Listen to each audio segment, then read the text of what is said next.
C'est parti. Eh bien, bonjour, bonjour à tous, bonjour à nos participants et Charles Pépin, bonjour à vous.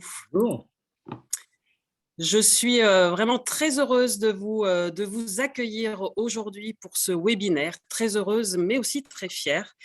Et j'aimerais en propos liminaires vous expliquer à vous et à tous nos participants d'où est venue cette idée d'organiser ce webinaire sur la confiance et le handicap. Alors, dans le cadre du réseau des référents handicap qu'anime la GFIP, nous organisons régulièrement au niveau national, mais aussi en région, des ateliers d'échange de pratiques pour les référents handicap des entreprises ou toutes les personnes qui sont chargées de faire avancer le sujet du handicap dans leur entreprise, qu'elles aient été ou non nommées référents handicap. Et bien pour ma part, j'ai le plaisir d'animer ce réseau des référents handicap au sein de la région Auvergne-Rhône-Alpes.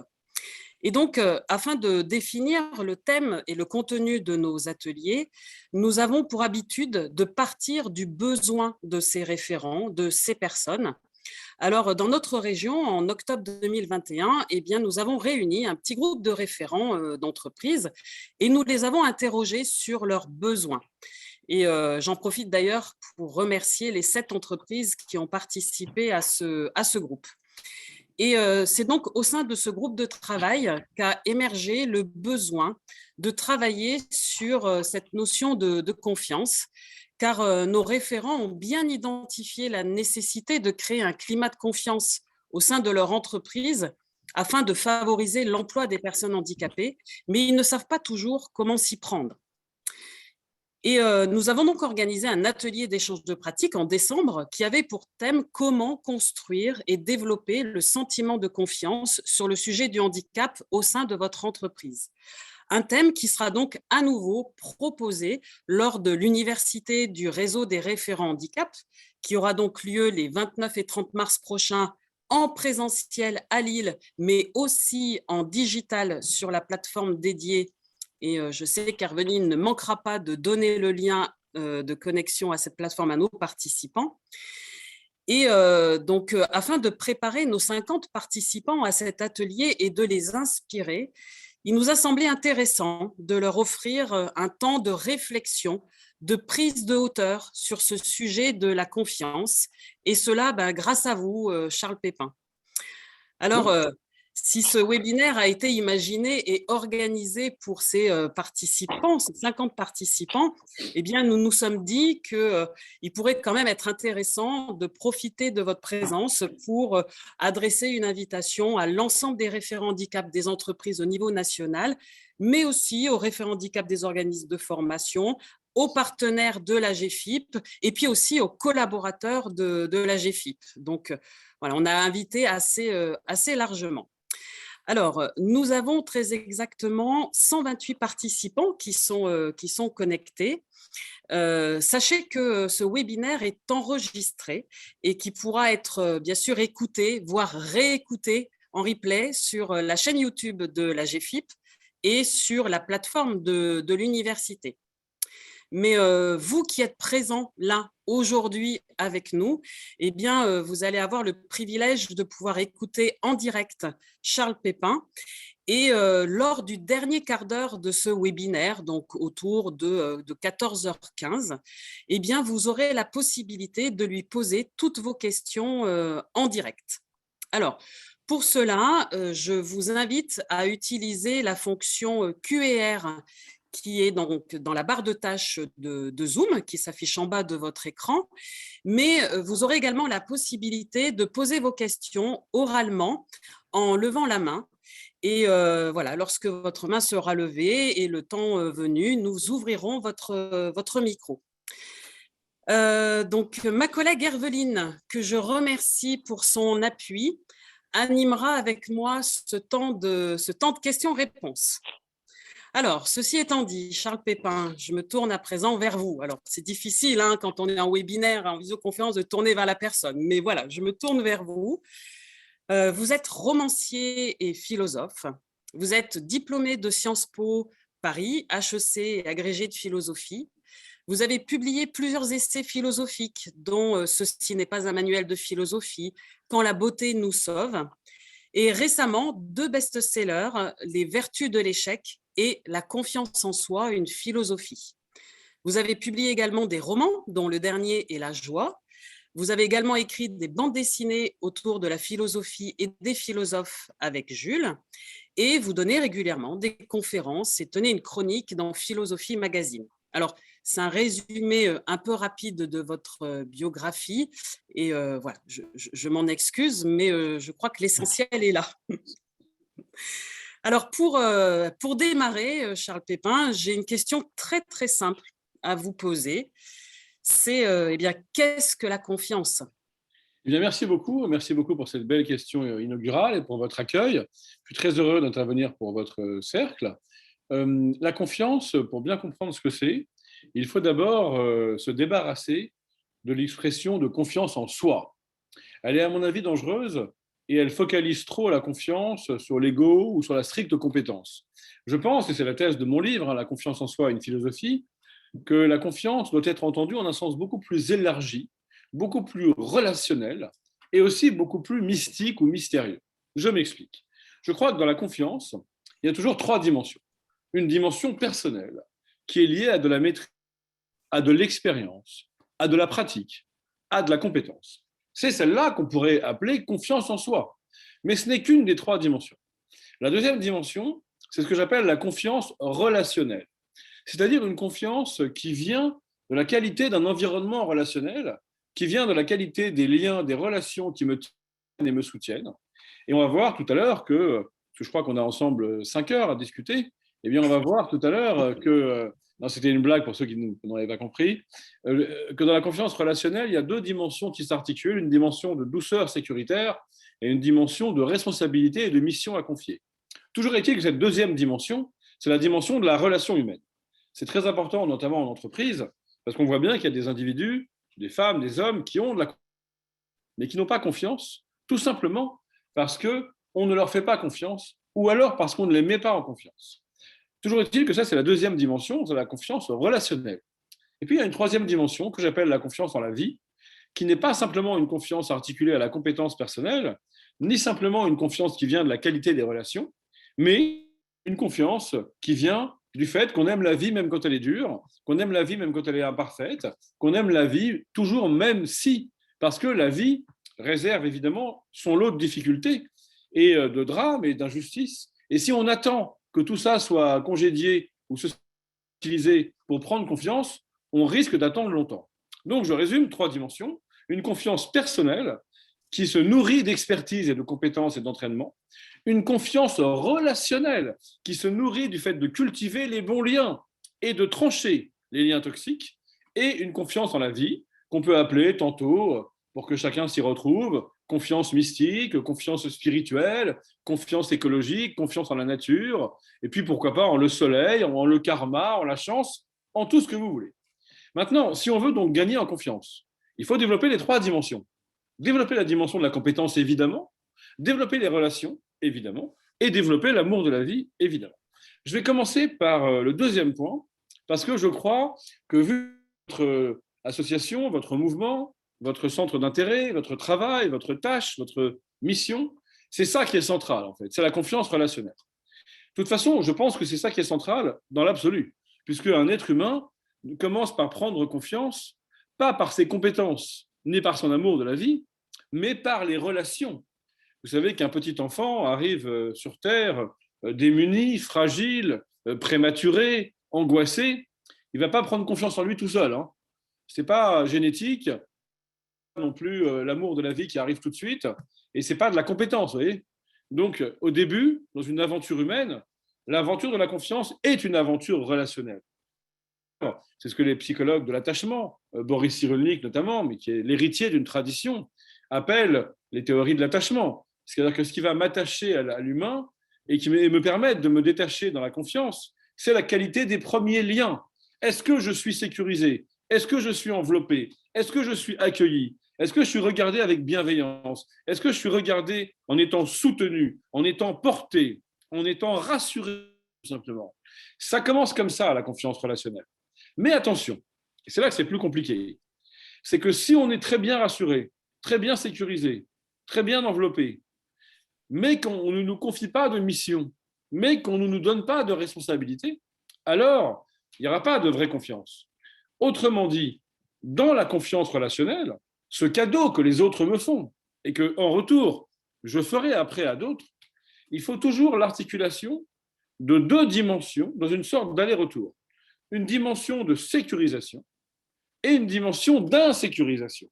La dimension de sécurisation, c'est d'être empathique, c'est d'être bienveillant, c'est d'être pédagogue, c'est d'être rassurant. Et la dimension d'insécurisation, c'est de confier une mission, de confier une responsabilité. La première dimension, elle relève de l'expression mettre en confiance. La deuxième dimension, elle relève davantage de l'expression faire confiance. Eh bien, il faut les deux. Et on va voir aussi que dans l'entreprise, dans les relations de travail, quand on travaille ensemble, on a besoin des deux. On a besoin d'être mis en confiance, mais on a aussi besoin que l'on nous fasse confiance. Alors, si c'est à nous de mettre en confiance les autres ou de faire confiance aux autres, comme par exemple à un collaborateur ou alors à un enfant, eh bien, il faut qu'on se demande quel est le moment pour passer de mettre en confiance à faire confiance. Il faut être à l'écoute pour trouver le bon dosage, ce que les Grecs anciens appelaient le kairos, l'art de l'occasion, du moment opportun. Et ça n'est pas facile. Prenons un exemple dans le champ de l'éducation des enfants que beaucoup de monde connaît. Si vous apprenez à votre enfant à faire du vélo, eh bien, il est clair qu'il y a un moment, il faut le rassurer. Il faut lui dire qu'il va y arriver. Il faut lui apprendre les gestes. Il faut lui apprendre à tenir le guidon, à ne pas faire de gestes brusques, à ne pas pédaler trop vite ni trop lentement. Et puis, il y a un moment où, à force d'entraînement, on va arrêter de tenir l'enfant par le dos, arrêter de tenir la selle, et puis détacher les petits trous de sécurité. Et puis, il y a un moment, on va pousser légèrement l'enfant dans le dos, on va lui dire maintenant, vas-y, c'est à toi. Eh bien, c'est le moment où on a suffisamment mis en confiance, où on peut faire confiance. Alors évidemment, comment on fait pour faire confiance? Et comment on fait pour que, en faisant confiance, l'autre n'ait pas trop peur? Eh bien, on lui dit qu'il a le droit d'échouer. Et la reconnaissance du droit à l'erreur, la reconnaissance du fait que l'échec est normal, que l'échec fait partie de la vie, que l'échec est vertueux, est absolument libératrice dans une aventure de la confiance. C'est-à-dire que si vous dites à votre enfant, mais si votre enfant dit papa, maman, j'ai peur de tomber, si vous lui dites mais non, ça va très bien se passer, tu ne tomberas pas, eh bien, vous êtes dans le déni, parce que la chute est possible. Si votre enfant a peur d'aller à un anniversaire de quelqu'un parce qu'il a peur de connaître personne et qu'on se moque de lui, qu'il soit tout seul et qu'on ne lui parle pas, et que vous lui dites mais non, ça va bien se passer, tout le monde va t'accueillir, vous êtes dans le déni de la vraie vie. Il vaut mieux dire mais non, tu as raison d'avoir peur, c'est possible que ça se passe mal, mais la vie, c'est d'y aller et d'accepter ce risque. Et ça se passera peut-être mal, mais est-ce que tu voudrais ne jamais y aller parce que ça pourrait mal se passer? Donc, pour donner confiance à quelqu'un, il faut lui donner le droit à l'erreur. Il faut reconnaître la possibilité de l'échec comme faisant partie de l'aventure humaine. Mais si je reprends l'exemple de ce jeune enfant qui apprend à faire du vélo, on va retrouver les trois dimensions de la confiance que j'ai évoquées. Une dimension de compétence, puisqu'il faut apprendre à faire du vélo. Une dimension relationnelle, il faut être porté par quelqu'un qui accompagne.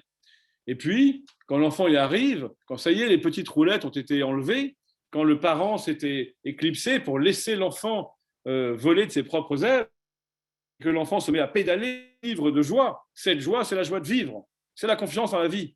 Alors évidemment, j'ai commencé par la confiance relationnelle, notamment parce que je pense à ce pourquoi vous travaillez, pour l'inclusion, pour l'accueil des gens singuliers. Eh bien, il est clair que la dimension relationnelle est première. Elle est première aussi dans l'aventure humaine, mais elle est première chronologiquement. Peut-être qu'après, elle vient se greffer à la confiance en la vie, qui est peut-être première ontologiquement, c'est-à-dire en soi, peut-être pas première chronologiquement, mais première en importance. Je vais vous prendre un exemple. Quand vous souffrez, que vous êtes angoissé, que vous avez peur d'une échéance, que l'angoisse monte, parfois, il suffit de se promener au soleil, à la campagne, pour en avoir plus peur et que la confiance revienne. Quand vous avez une angoisse d'anticipation par rapport à une échéance qui vous inquiète, eh bien parfois il suffit d'accueillir comme ça une musique que vous aimez, et puis la confiance revient. Et vous voyez que parfois il suffit de marcher, de respirer, de faire de la méditation, du yoga, de nager, et la confiance revient. Cela veut bien dire que la confiance n'est pas qu'une affaire de compétence, puisqu'il n'y a aucune compétence qui a changé avant et après la promenade au soleil. Il n'y a aucune compétence qui a changé avant et après la natation. Et d'ailleurs, du point de vue des relations humaines, si vous avez peur que quelqu'un soit un peu malveillant avec vous dans un entretien que vous avez le mardi alors qu'on est dimanche, eh bien, avant et après la promenade à la campagne, cette situation n'a pas changé. Et pourtant, la confiance revient. Ça veut dire que parfois, la confiance, elle ne vient pas de moi. Elle ne vient pas non plus des autres. Elle vient de la vie elle-même. Et là, je voudrais vous dire que la vie est une chance. Que la vie est une chance, qu'on aurait pu ne pas être vivant. Que la vie est en soi un miracle. Que la vie est contingente, comme le disait Épicure. Que vos parents auraient pu ne pas se rencontrer. Qu'il y aurait pu avoir une bombe atomique qui explose en pleine guerre froide et il n'y aurait plus de planète. Que d'ailleurs, c'est maintenant un risque encore possible avec la guerre en Ukraine. Et que depuis l'existence de l'arme atomique, de l'énergie nucléaire, on a déjà de la chance d'être vivant. Parce que tout ça pourrait s'arrêter. Et puis, je vais vous dire un truc, la vie sur Terre, elle est le résultat d'un accident contingent avec une comète il y a 4 milliards d'années. Et cet accident contingent, ça veut dire qu'il aurait pu ne pas être, ça veut dire lié au hasard, il a fécondé la Terre. Mais quand on voit tout ça, et je pourrais continuer longtemps, on s'aperçoit qu'en venant à la vie, on a déjà, on est dans le bénéfice d'un miracle. Et donc, c'est ça, la confiance. C'est de se dire, la vie m'a fait un cadeau en étant simplement réelle. Et donc, quand je suis venu au monde, eh bien, quelque part, j'ai une confiance originelle en ce monde. Parce que je suis venu au monde et que c'est déjà une bonne chose. Alors, évidemment, je peux avoir une enfance difficile, avoir été mal accueilli, avoir été mal enveloppé par des liens pas assez sécurisants. Du coup, eh bien, cette confiance originaire que j'ai en la vie, elle peut être entamée, elle peut être blessée, mais on peut la retrouver. Eh bien, ma thèse, c'est que la confiance ne conquiert pas dans un combat volontariste. Ça se retrouve à l'occasion de retrouvailles avec le fond originel et originaire de ce que c'est qu'être vivant. Parfois, il suffit d'un rayon de soleil, parfois, il suffit d'un bon petit café, parfois, il suffit d'une belle musique, de la lumière d'un ciel, et la confiance revient. On a donc 3 dimensions. J'ai parlé de la confiance relationnelle, j'ai commencé par ça. J'ai parlé de la confiance en la vie, maintenant quand même de la compétence, parce que ça joue aussi, et de la répétition. Toute confiance vient.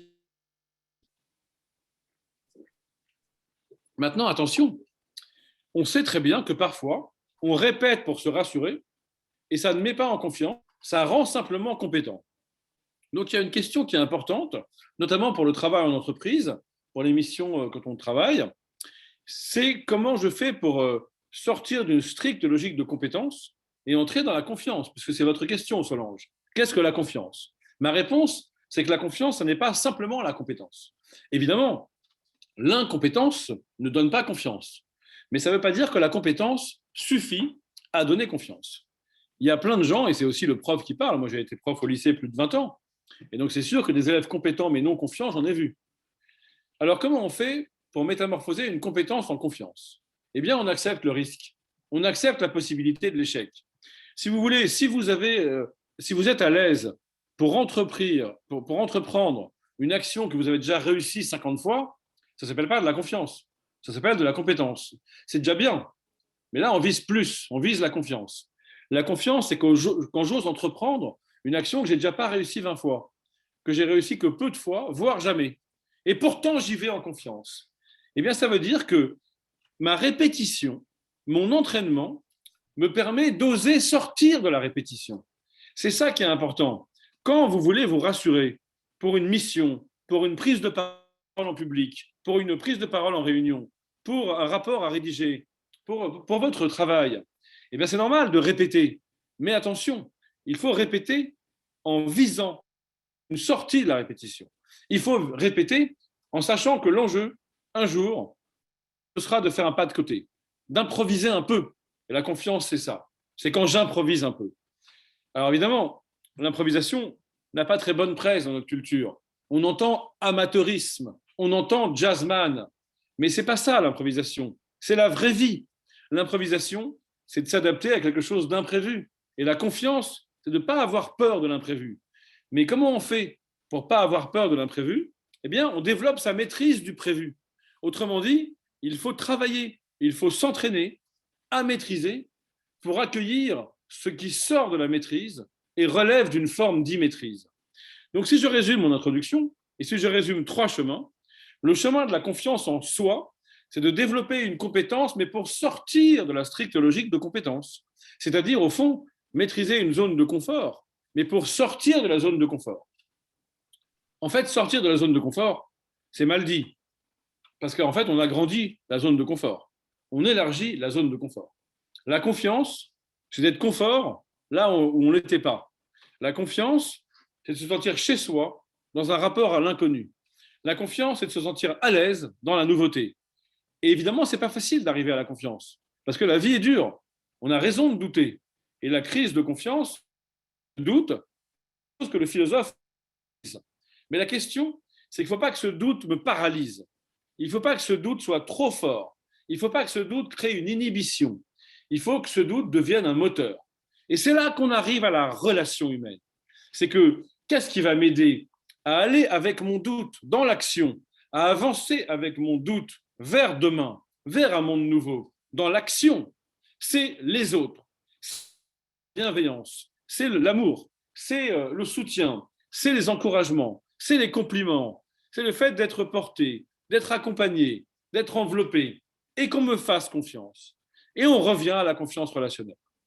Je discutais pour écrire mon livre avec un guide de haute montagne, Éric Descamps, qui disait, quand je commence à partir en mission encordée avec un groupe de vacanciers, en fait, de gens des villes qui ne sont pas habitués à la montagne, et qu'il y en a un qui a une crise d'angoisse le matin, en disant « je n'y arriverai pas, je ne suis pas prêt », eh bien, on disait « devant tout le monde, je sens son doute, voir son angoisse, alors devant tout le monde, je le désigne premier de cordée, et je lui dis devant tout le monde que je lui fais confiance. » Et bien souvent, la confiance revient. Et ça devrait vous intéresser, vu ce que vous faites. C'est que la confiance, il suffit de la donner pour qu'elle se développe. Je prends un exemple dans mon travail de prof. J'ai un élève, ça m'est arrivé 1000 fois. Ouais, monsieur, je ne comprends rien, je suis perdu, je ne comprends rien à ce que vous dites, je ne comprends rien au cours depuis un mois. Ah bon, quel cours? Le cours sur la liberté, je ne comprends rien. Mais moi, je vois dans tes yeux que tu comprends. Alors, tu sais quoi? Arrête de dire que tu ne comprends rien, viens t'asseoir à ma place et dis-nous ce que tu as compris. Et moi, je m'assois à la place de l'élève, et en général, ça fait marrer l'élève, et il se met à parler, et puis il a compris largement la moitié du cours. Mais il faut faire confiance, en fait. Il faut déposer la confiance en l'autre. La confiance, c'est un cadeau qu'on se passe entre nous. C'est comme une belle équipe de foot ou de rugby, pour prendre l'exemple du 15 de France. Vous voyez, le 15 de France, si vous vous intéressez au rugby, ils ont gagné le tournoi Destination. Ils sont en ce moment les meilleurs du monde. Mais ce n'est pas une somme d'égos. Ce n'est pas une addition d'égos. Si vous voulez, c'est le contraire du PSG. C'est des gens qui sont ensemble. Et ce qui fait la belle équipe, c'est la qualité des liens, la qualité des relations, la qualité des échanges, la qualité des passes entre les joueurs. Ce n'est pas les sommes d'individus. Eh bien, c'est pareil en entreprise. Et peut-être, Solange, on va en parler. L'entreprise, ce n'est pas une addition de talents. L'entreprise, ce n'est pas une somme. C'est plus que ça. C'est une somme de relations. Ça veut dire que dans ce cas-là, le tout est supérieur à la somme des parties. Et bien, la confiance, c'est ça. C'est je crois en l'intelligence collective. Je crois en la qualité des relations. Ça veut dire évidemment que j'ai une écoute, j'ai une bienveillance, que je ne suis pas en train de te juger sans cesse, je ne suis pas en train de t'étiqueter sans cesse, je ne suis pas en train de te réduire sans cesse à ta fonction ou à ta particularité ou à ton handicap. Et d'ailleurs, vous savez que ce qui est très intéressant, beaucoup de philosophes ont pensé à ça, et notamment dans la résilience. Pourquoi il y a des gens qui s'en sortent alors qu'ils ont vécu des drames, alors que d'autres ne sont pas résilients? C'est parce qu'ils ont des tuteurs de résilience, des gens qui vont leur faire confiance et qui vont arrêter de les réduire à leur handicap ou à leur situation de rescapé d'un trauma. Et c'est cette liberté qu'on donne à quelqu'un en ne l'étiquetant pas, en ne le réduisant pas, en ne le rangeant pas dans une catégorie. Et ça, c'est ce que nous enseigne la philosophie nietzschéenne. C'est qu'on n'est pas des croix ou des ronds dans des cases, on est des singularités. Ça veut dire qu'on échappe à la catégorisation. Et bien, tout ça, c'est la confiance relationnelle. C'est-à-dire, au fond, une aventure de relation. Prenons un exemple dans un autre champ, parce que peut-être que vous n'êtes pas toutes passionnées par le rugby, mais prenons l'exemple de Madonna. Madonna, elle ne manque pas de confiance. Vous voyez, elle est même un peu dans un excès de confiance maintenant. Mais Madonna, elle a été une jeune fille très timide, très inhibée, traumatisée en fait, jusqu'à ses 10-11 ans. Et pourtant, elle était déjà extrêmement compétente en piano et en danse, mais elle était incapable de jouer en public. Elle avait les mains qui transpiraient, elle rougissait, elle n'osait pas danser en public. Et puis un jour, elle a rencontré un professeur de danse, Christopher Flynn, et il l'a libérée. Mais il l'a libérée en 2 mois. Donc ce n'est pas une affaire de compétence. Elle avait déjà la compétence, mais la compétence ne suffisait pas. Eh bien, qu'est-ce qu'il a fait, Christopher Flynn? Et je crois que ça va vous parler. Il lui a pas dit, tu sais quoi, tu fais vachement bien tes gammes, bravo, t'es compétente. Il lui a pas dit, tu sais quoi, tu fais vachement bien tes gammes, tes pointes en danse. Parce que ses compliments sur la technicité, on lui faisait depuis 6-7 ans et ça marchait pas. Il lui a dit, en fait, tu es une étoile singulière. Tu fais des trucs pas parfaits, mais à ta manière. Tu fais des trucs qui sont pas irréprochables. On peut faire mieux des pointes, on peut faire mieux des gammes, mais toi, tu as un truc qui n'est qu'à toi, qui est différent, quoi. C'est ça, là, qui est différent. Et ça l'a mis en confiance. Mais ce n'est pas tout. Souvenez-vous d'il y a un quart d'heure. Après, il lui a fait confiance. Dès qu'il a senti mise en confiance, il lui a fait confiance. Et il lui a dit, elle venait d'arriver dans cette école privée, elle avait déjà enchaîné 7 ou 8 écoles privées, elle avait déménagé 50 fois, elle avait perdu sa mère à 5 ans, elle était ballottée par son père qui avait refait d'autres enfants avec une autre femme, elle était égarée, triste, inhibée, elle connaissait personne, elle était timide. Eh bien, Christopher, après l'avoir mise en confiance, il lui a dit, tu sais quoi, dans 15 jours, c'est le spectacle de fin d'année. Et nous, ça fait 2 ans qu'on compte, que le spectacle est raté, que les parents se plaignent, qu'ils trouvent ça conformiste, mièvre. On en a marre des tutus roses et des petites souris qui dansent et des petits lapins. Je te fais confiance. Eh bien, il lui a fait confiance. Il a déposé en elle sa confiance. Et 15 jours après, alors après 15 jours de travail, bien sûr, Louise Ciccione est devenue Madonna. Elle a mis le feu à la soirée, elle a dansé, elle a chanté, elle est devenue Madonna par la grâce d'une relation humaine, pas d'une compétence. La compétence, elle était là, mais elle n'était que le socle. Et ensuite, la relation humaine a produit sa vertu, et après, elle a pu avoir cette confiance en la vie qui lui manquait initialement. Donc voilà pour les 3 dimensions. Vous comprendrez, à l'issue de cette introduction, et je crois que je vais maintenant écouter les questions de Solange, mais vous comprendrez pourquoi je suis agacé par l'idée de confiance et agacé par certains psychothérapeutes ou certains coachs, pas tous évidemment, pas tous, mais qui disent, voilà, ça dépend de toi, c'est ta volonté, c'est la confiance en toi, il y aurait en toi comme ça, comme un égo qu'il faudrait retrouver. Mais Sartre a écrit La transcendance de l'ego pour montrer que l'ego, il faut l'entendre autrement. L'ego, il est relationnel. Il n'y a pas un noyau au fond de vous, pur, insécable. On ne le trouve pas, ce noyau. Il faut cultiver les bons liens. Et Pascal disait en d'autres temps, quand je cherche le noyau de l'identité, comme un oignon, j'enlève les couches superficielles, les couches de qualité secondaire, les couches de relations humaines, et je crois qu'à un moment, je vais trouver le noyau. Et les chrétiens appellent ça l'âme. Mais Pascal, qui est chrétien, il dit, mais non, quand j'enlève toutes les couches du noyau, de l'oignon, pardon, bah à la fin, il n'y a rien. Bah, c'est pareil pour la confiance. Si on se fait un film sur le fait que j'aurai une confiance en moi localisée quelque part, on oublie la dimension des relations. Et donc, la méthode, c'est quoi? C'est de se tourner vers les personnes qui nous font du bien. C'est de se tourner vers les personnes qui nous mettent en confiance et qui nous font confiance. Et bien sûr, par voie de conséquence, c'est de se détourner celles qui ne le font pas, de trancher les liens toxiques, de se détourner de celles et ceux qui n'existent qu'en nous faisant du mal et qui jouent leur identité sur le rabaissement des autres. La confiance se nourrit, elle se cultive, mais surtout elle se retrouve, parce que je pense qu'au fond, elle est là à la base du simple fait que nous sommes vivants.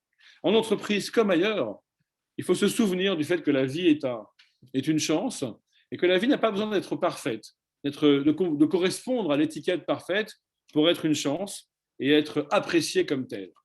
Je vous remercie pour votre attention. Merci pour tout ce développement, Charles Pépin.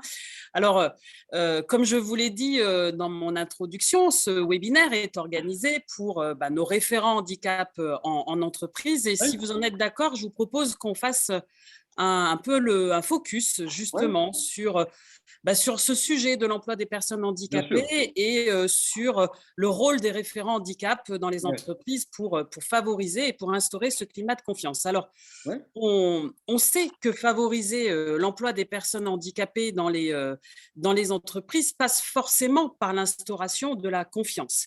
ouais, Par exemple, il est nécessaire que les recruteurs fassent confiance aux personnes handicapées pour leur ouais, accorder un poste. ouais, Ou un autre exemple, les personnes handicapées doivent avoir confiance en l'organisation, en l'employeur, pour leur transmettre leur ouais, reconnaissance de travailleurs handicapés, par ouais, exemple. bien sûr. Alors, est-ce que vous pouvez du coup nous expliquer pourquoi cette confiance est-elle indispensable? Et derrière, j'ai une deuxième question qui suit. C'est donc pourquoi cette confiance est indispensable et comment faire pour l'instaurer? Bien sûr. Alors, j'ai déjà un peu répondu, mais je vais développer. D'abord, pourquoi cette confiance est indispensable? Parce qu'on est dans un monde français qui est un monde très normatif. C'est vrai. Et ce n'est pas le cas de toutes les civilisations. Dans un monde anglo-saxon, on s'intéresse plus aux singularités qu'à la norme, pour des raisons liées au système scolaire notamment, et puis à l'histoire même du pays. Dans un pays comme le nôtre, on est très normatif. Ça veut dire que les personnes qui ont un handicap, elles sont moins facilement acceptées dans leur singularité, dans leur différence, en raison, mais c'est même pas pour jeter la pierre aux autres. C'est vrai qu'on a une pensée très normative, on a une école de l'égalité républicaine, une école de la norme, et déjà à l'école, on note les élèves dans leur conformité à la norme et pas dans leur singularité. Donc, c'est très important de casser ça en laissant, en permettant à ces personnes de sentir que on peut sortir de cette passion de la norme et aller vers une reconnaissance des singularités. Et évidemment, c'est très important parce que ce qui va libérer le talent, en fait, de ces hommes et de ces femmes, c'est de se sentir accueillis dans leur particularité.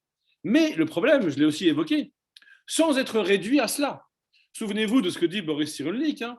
Il dit, voilà, alors lui, il n'était pas dans un handicap, mais il était dans une situation de rescapé du trauma.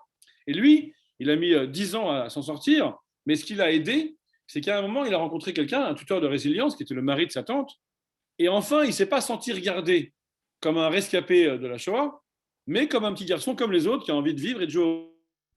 Et donc, c'est ça qui est libérateur. C'est à la fois qu'on sorte de la passion de la norme et qu'on aille vers l'accueil des singularités, et donc qu'on soit respecté dans sa différence, mais sans être réduit à cela et sans être étiqueté. Et c'est ça tout l'art.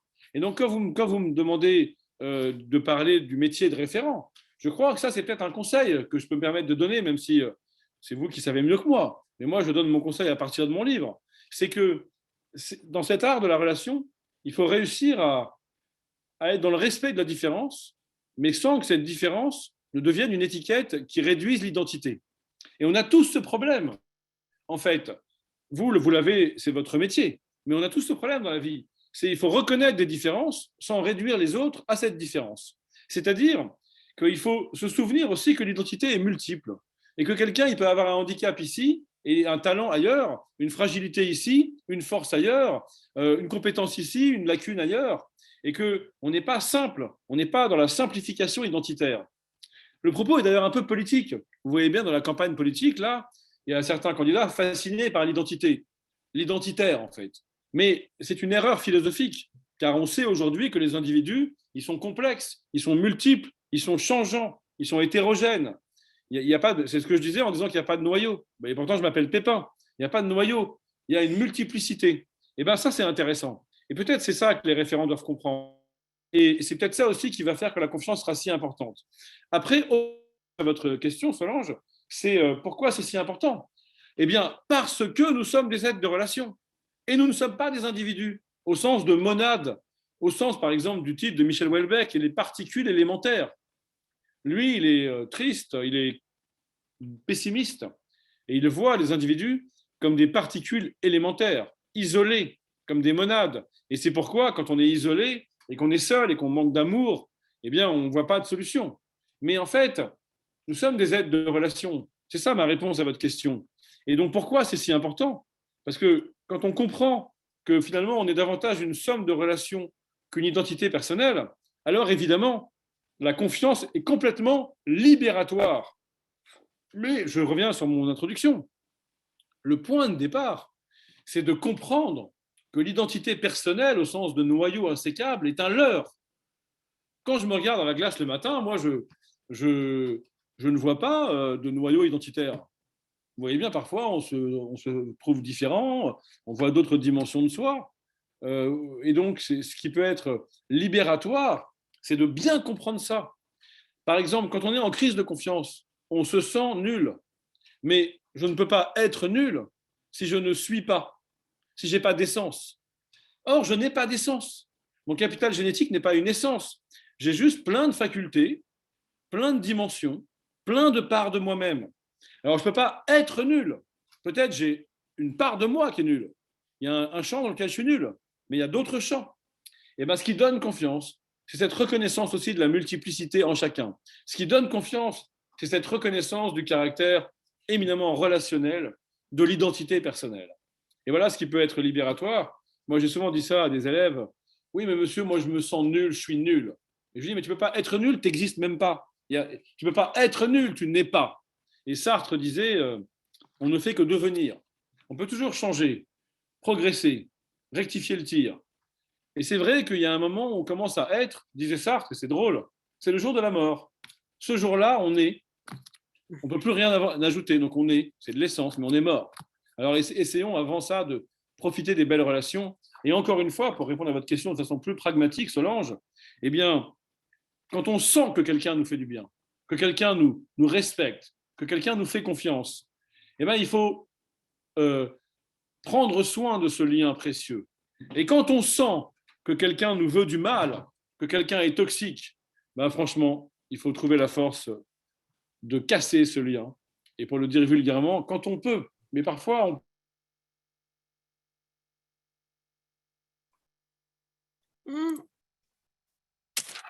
c'est quelque chose que j'ai vu, parce que j'ai aussi, mon livre récent était sur la rencontre. Et je disais dans mon livre sur la rencontre, il y a des rencontres toxiques, et il faut parfois savoir se détourner des personnes toxiques. Et souvent, on dit, mais non, mais je ne peux pas. Mais en fait, souvent, on peut. Hein. C'est juste qu'il faut comprendre que si le lien est toxique, on ne s'en sortira pas. Et si quelqu'un se grandit en nous diminuant, on ne s'en sortira pas. Donc voilà un conseil, cultiver les bons liens, trancher les mauvais liens. Et du coup, si je rebondis sur ce que vous dites, finalement, le rôle du référent handicap, ce serait de jouer le rôle de celui qui, justement, qui fait du bien, qui accompagne aussi les personnes. Et peut-être qu'il y a un conseil à donner à nos référents, c'est de bien se mettre dans cette posture-là. Ouais, tout à fait. Alors, j'ai un conseil. Enfin, encore une fois, je ne donne pas de conseil, mais puisque vous me posez la question, j'essaye. Le référent, peut-être, pourrait se dire comment je dose entre mettre en et faire confiance. Et à quel moment j'estime que j'ai été assez sécurisant et que je dois être un peu plus, pas violent, mais dur. Et ça, on le voit dans le rapport aux élèves, aux enfants, aux amis, c'est que ce qui met en confiance, c'est de savoir faire les deux. Et si on ne met pas assez en confiance, quand on fait confiance, ça ne marche pas. Mais si on met trop en confiance sans jamais faire confiance, ça ne marche pas non plus. Et donc, le référent, peut-être, sa mission, elle est de se dire, voilà, j'ai une double mission, en fait. Je dois être enveloppant, sécurisant, protecteur, et puis aussi responsabilisant. Et c'est ça qui fait peut-être la beauté de votre métier. Eh bien, merci. Je vais arrêter là avec mes propres questions et je pense qu'on a un certain nombre de questions qui ont été posées par nos participants. Et du coup, Herveline, qui est là pour m'aider dans cet exercice, que je remercie. Est-ce que tu as une première question de nos participants à transmettre à Monsieur Pépin? Oui, tout à fait. Plusieurs questions ont été posées. Donc, une de ces premières questions était la suivante. Pourriez-vous nous dire comment vous liez les notions de confiance et la nécessaire valorisation de l'échec? Oui, bien sûr. Alors, je suis allé un peu vite là-dessus tout à l'heure, c'est vrai. Euh, pour bien comprendre mon argument, il faut comprendre la distinction entre être sûr de soi et avoir confiance. En fait, on mélange les deux et c'est parce que être sûr de soi, c'est plutôt une expression de bêtise. D'abord, ça rend arrogant. In fine, ça fait qu'on n'écoute plus personne et qu'on finit par se planter. Et puis, vu la complexité du monde, je ne sais pas si vous avez remarqué, c'est un peu bizarre d'être sûr. Le monde évolue tellement rapidement, on connaît tellement de crises successivement et voire simultanément, que être sûr de soi relève d'une bêtise en fait. Et pourtant, le contraire, c'est d'être paralysé par le doute. Donc entre les deux, il y a une confiance. Et la confiance, c'est d'y aller malgré le doute. Or, dans le doute, il y a le fait, il y a le risque d'échec qui souvent nous paralyse. Et la peur de l'échec, c'est le principal obstacle à la confiance. Parce que du coup, comme on a peur d'échouer, on ne prend pas le risque et on ne fait rien. Et la confiance, c'est de faire. D'ailleurs, c'est la différence entre la confiance en soi et l'estime de soi. L'estime de soi, c'est abstrait, c'est comment je vois ma valeur. Alors très bien, c'est un autre sujet. Mais la confiance en soi, c'est la capacité à agir, à s'engager dans une action, dans un travail, dans une mission, dans une responsabilité, dans une prise de parole. Et donc, si j'ai trop peur de l'échec, je ne vais pas m'engager. Et donc, je n'aurai jamais confiance en moi. Si bien que la façon que j'ai de me dire, c'est d'accepter la possibilité de l'échec, de désamorcer la peur de l'échec en accueillant la possibilité de l'échec comme faisant partie de l'aventure normale des gens confiants, de l'aventure normale des gens audacieux, de l'aventure normale des gens vivants. Quand on dit l'erreur est humaine, ça veut dire ça. Ça veut dire que nous, les humains, on apprend de nos erreurs. C'est normal, en fait. C'est pas, comme on l'entend parfois, l'erreur est humaine, elle est tolérable, il faut avoir de la douceur, c'est acceptable. Non, c'est bien plus, c'est normal. Regardez, quand on apprend à marcher, on monte. Et en général, à peu près 2000 fois en moyenne, avant de réussir à mettre un pied devant l'autre. Alors que le petit poulain, il arrive d'instinct en 15 minutes. Ben, nous, les humains, on n'est pas comme des animaux, notre instinct est faible, il est défaillant. Donc, il est normal d'apprendre de nos erreurs. Donc, il est normal d'échouer. Et ben, quand on dit ça, on libère la confiance. Parce qu'on libère la capacité d'initiative. On libère la capacité d'action, en fait. Mais si on agit, enfin, si on a trop peur d'échouer, on n'agit jamais, en fait. Et n'agissant jamais, on ne prend jamais confiance en soi. Donc, il y a un rapport direct entre la reconnaissance du droit à l'erreur et la libération de la confiance. Et d'ailleurs, vous reconnaissez deux de mes livres, Les vertus de l'échec, puis la confiance en soi comme conséquence, en fait, de la reconnaissance des vertus de l'échec. Donc, ce n'est pas un détail, c'est central. Il faut comprendre que vivre, c'est échouer, et c'est réussir, mais c'est aussi échouer. Et il faut savoir rater. Ça fait partie de l'aventure humaine. Il faut savoir rater. Et d'ailleurs, on ne peut pas savoir réussir si on ne sait pas rater. Herveline, une autre question? Oui, tout à fait, qui fait le lien avec ce qui vient d'être dit par M. Pépin. Comment, c'est une question qui revient beaucoup, comment on peut faire comprendre à la fois à nos managers ou aux recruteurs comment ils doivent faire confiance à la différence et prendre le risque de recruter des personnes en situation de handicap. Est-ce que vous avez des clés? Comment? Oui, j'ai pas mal d'idées. Première idée, c'est de valoriser aussi ce qui relève du courage ou de l'audace de ce recruteur ou de ce manager. Parce que souvent, on fait une erreur. On dit à quelqu'un, mais tu devrais le faire, c'est rien pour toi. Non, il faut le valoriser. Dire oui, ce serait courageux, ce serait beau, ce serait honnête, ce serait audacieux. Donc, première idée, valoriser cette personne elle-même, en fait, pour lui donner confiance.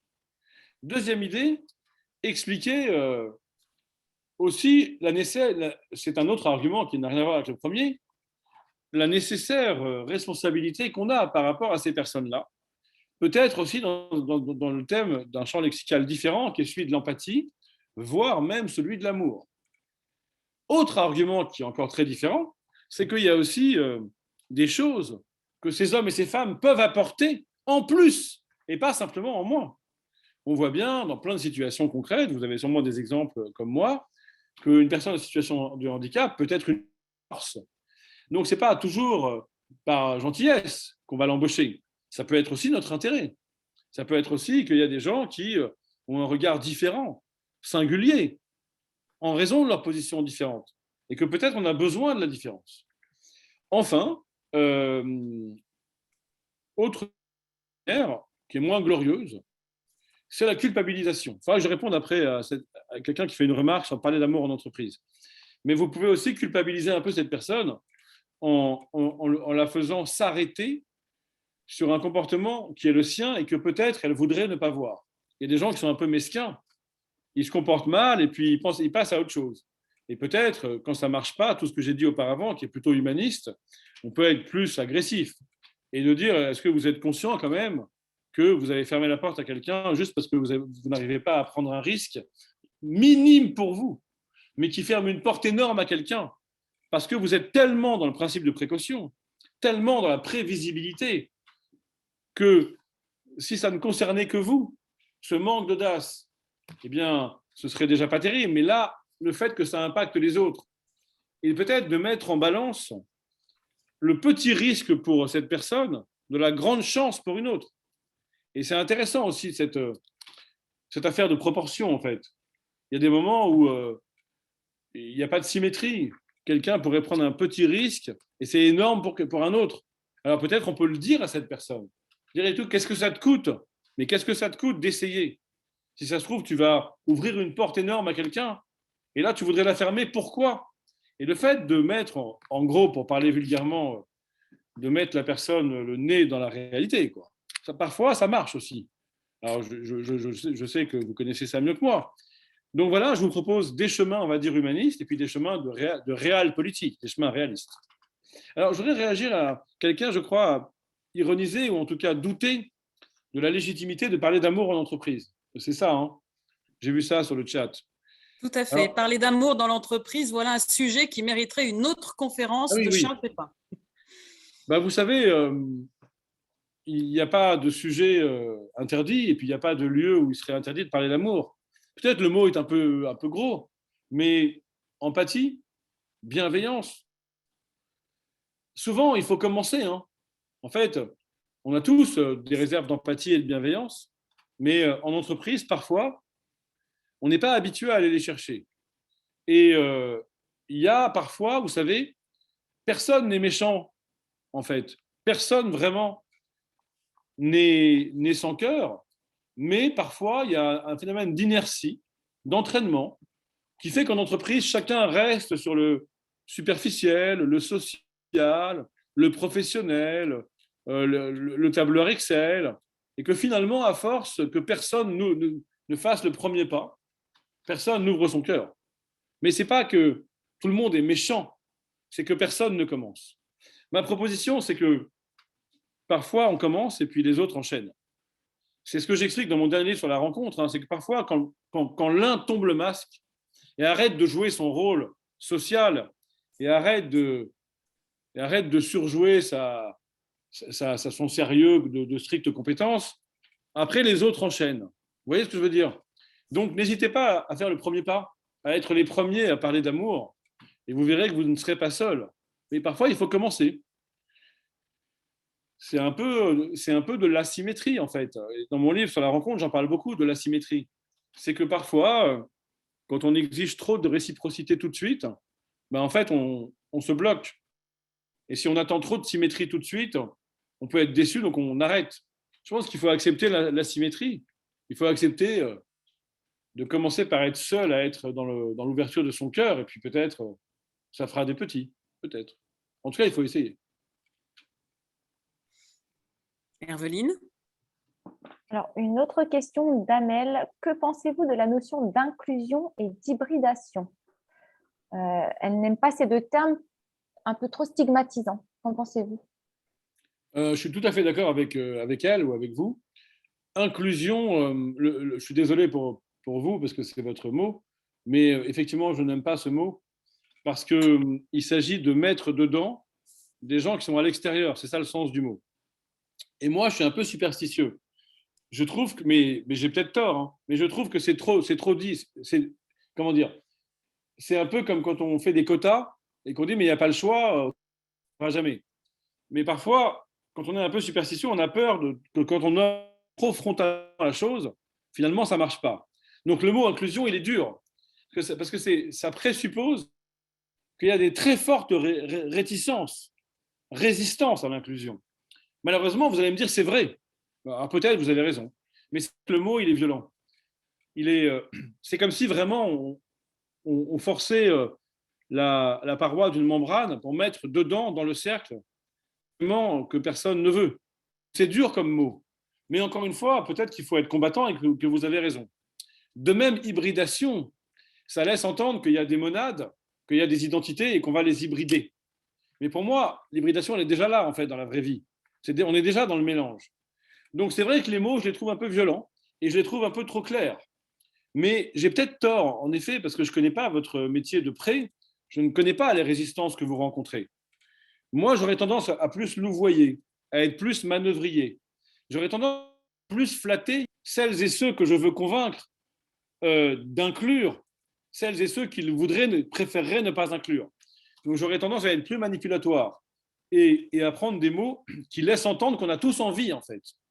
Mais ce serait un peu manipulatoire, j'en conviens. Donc, je n'ai pas de réponse plus précise que ça. Peut-être une dernière question, Herveline, parce que le temps passe. Alors, on aimerait bien sûr rester les 5 heures que nous a proposé Charles Pépin, mais je pense que tout le monde ne serait pas d'accord. Voilà, peut-être une ou deux dernières questions, Herveline. Alors, une dernière question. Tout à l'heure, vous avez abordé la notion d'intelligence collective. Oui. Est-ce que vous pourriez développer un petit peu? Oui, bien sûr. L'intelligence collective, on va prendre un exemple. Si vous avez à régler un problème, que vous êtes 8 et que vous faites une réunion, si chacun arrive en ayant réfléchi, ou alors en ayant envoyé un mail, et en disant « moi, je pense ça parce que j'ai réfléchi »,« moi, je pense ça parce que j'ai cette compétence »,« moi, je suis sûr qu'il faut faire ça parce que j'ai cette expérience », personne ne fait confiance à l'intelligence collective. Chacun propose le résultat de son intelligence personnelle et une sorte de mise en commun qui est comme une addition d'intelligence individuelle. Parfois, ça suffit à régler un problème. Mais l'intelligence collective, c'est plus que ça. C'est quand on dit, voilà, j'ai réfléchi, mais je ne sais pas trop, je vous écoute.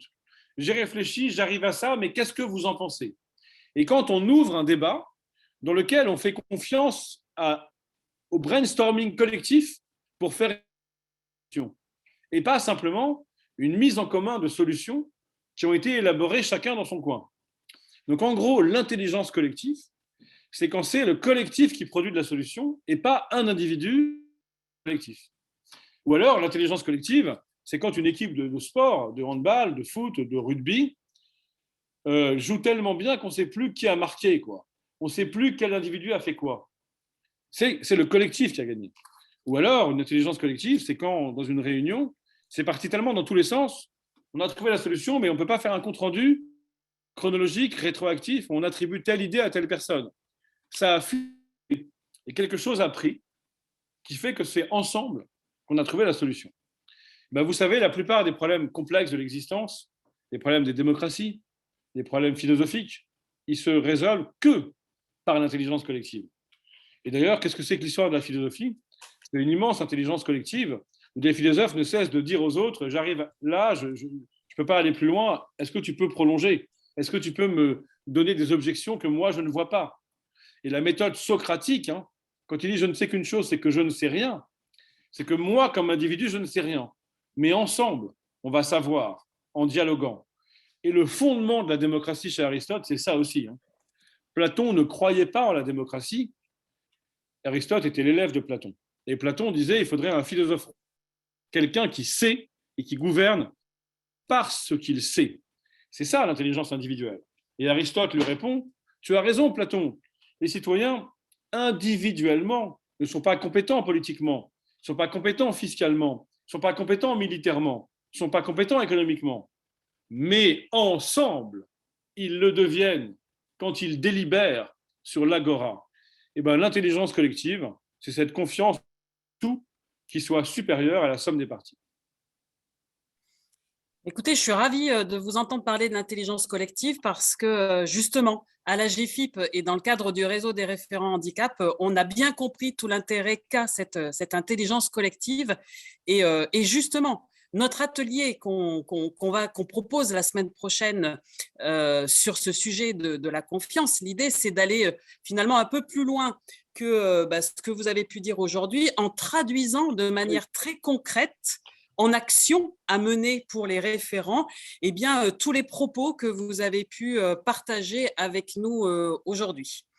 Alors, malheureusement, l'heure est écoulée. Il y a encore des questions qui, malheureusement, n'ont pas trouvé de réponse. Et très sincèrement, je m'en excuse. Mais voilà, donc on s'est engagé sur 1 heure et on doit libérer nos participants. Je tenais très sincèrement à vous remercier, Charles Pépin, pour vos propos, pour votre intervention. Je tiens également à remercier eh bien, tous nos participants.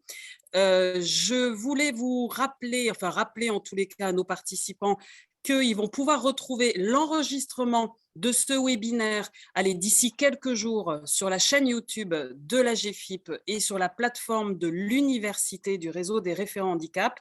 Université, je vous rappelle, les 29 et 30 mars à Lille, mais aussi en digital. Beaucoup de choses vous sont proposées en digital. Et voilà, j'invite toutes les personnes à aller consulter le programme. Et en conclusion, alors si je peux me permettre, moi j'aurais envie alors bien sûr, ça va pas, j'ai pas du tout l'intention de résumer tout ce que vous avez pu dire, mais simplement vous dire moi ce que j'ai retenu dans ce que vous avez dit et qui va être utile à nos référents, puisque c'est mon boulot, hein, c'est ma mission d'être à leur service. Et ce que j'ai retenu, c'est désamorcer la peur de l'échec. Oui. Référent handicap, désamorcer la peur de l'échec dans vos entreprises. 2, faites du bien à vos collaborateurs, prenez soin d'eux, ayez de l'empathie, de la bienveillance et encouragez cette empathie et cette bienveillance autour de vos collaborateurs et auprès aussi de vos managers.